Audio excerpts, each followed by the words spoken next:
When majority is insane, sane must go to asylum. When majority is insane, sane must go to asylum. Rezeki Allah yang ngatur, ikhtiar Anda yang lakukan. Ketika mayoritas sudah gila, orang waras harus masuk rumah sakit jiwa. Mark Twain. Hai semuanya, selamat datang di channel saya. Kali ini saya punya konten yang seru dan pasti bikin kalian tertarik. Jangan lupa untuk like, share, dan subscribe channel ini ya. Terima kasih sudah menonton, dan mari kita mulai. Ketika kita berbicara tentang politik Indonesia, ungkapan dari Mark Twain, ketika mayoritas sudah gila, orang waras harus masuk rumah sakit jiwa, memiliki makna yang dalam konteks politik Indonesia saat ini. Terlebih lagi, kita sering melihat orang-orang yang melakukan pelanggaran etik konstitusi, memperkuat penguasaan politik dinasti, dan menerapkan kecurangan dalam setiap pemilu. Dalam politik saat ini, kita sering melihat politisi menjalankan politik dinasti, yang berarti keluarga politisi yang memiliki pengaruh besar dalam lingkaran politik. Politik dinasti menjadi salah satu hal yang menjadi pemicu pelanggaran etik konstitusi, karena kandidat dinasti biasanya lebih banyak mendapat dukungan dan jaminan suara dari penguasa daripada calon lainnya. Hal ini membawa dampak buruk bagi demokrasi, karena kedaulatan rakyat menjadi tidak terwakili dengan baik. Tidak hanya itu, praktek kecurangan dalam pemilu seringkali terjadi di Indonesia. Mulai kecurangan seperti money politik, politik uang, penyebaran informasi palsu, sampai penggunaan kekuasaan yang tidak sejalan dengan undang-undang.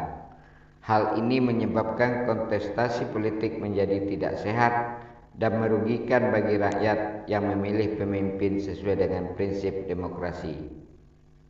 Dalam situasi ini, orang yang berpikir rasional dan kritis seringkali menjadi minoritas. Sementara itu, mayoritas terbuai oleh praktek korupsi dan politik uang yang dilakukan oleh para politisi.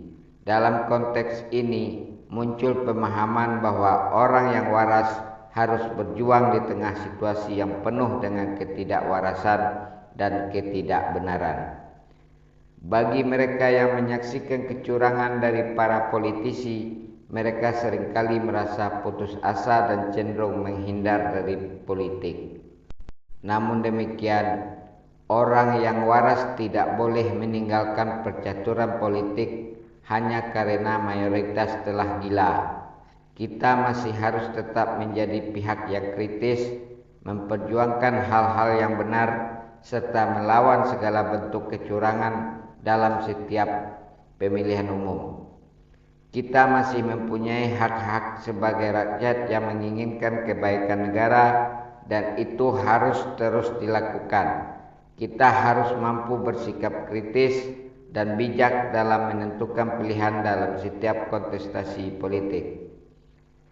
Ketika pragmatisme politik menjadi sebagai hak prerogatif para politisi, maka orang yang waras harus menjadi garda terdepan dalam memperjuangkan kebenaran dan keadilan bagi seluruh rakyat Indonesia. Namun, menghadapi praktek-praktek buruk yang ada dalam politik Indonesia tidak mudah.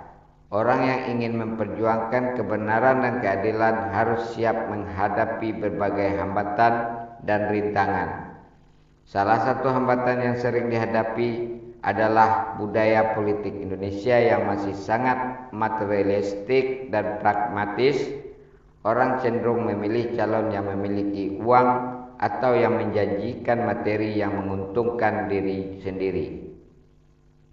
Selain itu, kebebasan pers juga telah menjadi sasaran serangan di Indonesia. Banyak media independen yang memiliki pandangan kritis dan objektif ditekan oleh pemerintah karena dianggap merusak citra negara atau melanggar undang-undang. Jadi, Di tengah-tengah kondisi yang sangat buruk, orang-orang yang berpikir waras harus terus memperkuat tindakan gerakan kebenaran dan keadilan. Penyebaran informasi melalui media sosial dapat menjadi salah satu bentuk aksi orang waras memerangi kecurangan politik dan kebijakan yang tidak benar. Selain itu, infrastruktur sosial harus dibangun untuk membuka ruang diskusi dan debat antara warga dan para pemimpin politik mereka. Hal ini dapat membangun kesadaran dan memperkuat pemahaman tentang pentingnya pemilihan pemimpin yang jujur dan berkualitas tinggi. Idealnya, calon pemimpin tidak hanya mempunyai integritas yang tinggi, tetapi juga mampu memahami aspirasi dan kebutuhan rakyat. Dengan cara ini, tujuan dari kesetaraan, keadilan, dan kebebasan dapat tercapai. Di akhir hari, orang waras masih memiliki hak dan tanggung jawab untuk meneruskan memperjuangkan kebenaran, keadilan, dan idealisme politik yang sebenarnya. Meskipun mayoritas terkadang terjebak dalam praktek kekerasan yang buruk, tapi kita tidak boleh menyerah. Kita masih harus terus menjaga semangat demokrasi dan memperkuat institusi-institusi yang berperan dalam mengawali kedaulatan rakyat, serta mendorong pertukaran gagasan dan debat terbuka. Terima kasih banyak telah menonton video ini. Jangan lupa untuk like, share, dan subscribe channel ini agar tidak ketinggalan update video seru berikutnya. Jika ada memiliki saran atau ide untuk konten selanjutnya, silahkan tulis di kolom komentar. Terima kasih. Sampai jumpa di video saya berikutnya. Yeah.